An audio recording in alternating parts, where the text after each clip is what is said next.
आगामी स्वराज्य संस्थांच्या निवडणुकीच्या पार्श्वभूमीवर वडाळी येथे अभिजित पाटील यांच्या उपस्थितीत नागरिकांची बैठक पार पडली। शहादा तालुक्यातील वडाळी येथे या बैठकीला परिसरातील नागरिकांचा उत्स्फूर्त प्रतिसाद लाभला आणि नागरिकांची एकमुखी मागणी केली।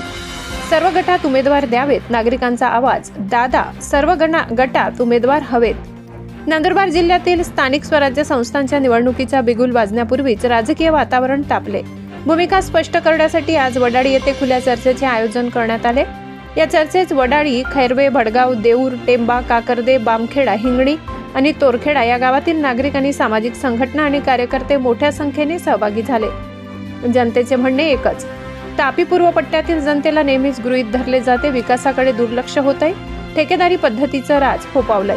या पार्श्वभूमीवर अभिजितदादा पाटील म्हणाले, आता जनता गप्प बसणार नाही। जिल्हा परिषद, पंचायत समिती, नगरपालिका सर्व ठिकाणी आम्ही उमेदवार देऊ आणि विजय निश्चित मिळवू।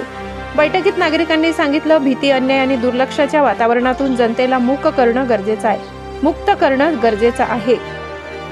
या बैठकीत प्रमुख उपस्थित सचिन सूर्यवंशी, प्राध्यापक रत्न पारखी सर, साहेबराव गिरी गोसावी, प्रतापभाई चव्हाण, किरण भाऊ ठाकरे, आनंदाभाऊ ठाकरे, प्रकाश जगताप, निलेश गोसावी, कल्पना मोहिते आणि पूजा सोनार होते। बैठकीनंतर वडाळी परिसरात नव्या राजकीय समीकरणांची कुजबूज सुरू झाली आहे। जनता सज्ज आहे आणि जनतेचा आवाज आता थांबवणं अशक्य आहे। परिवर्तन 24 न्यूजसाठी वडाळीहून प्रतिनिधी लाला चव्हाण।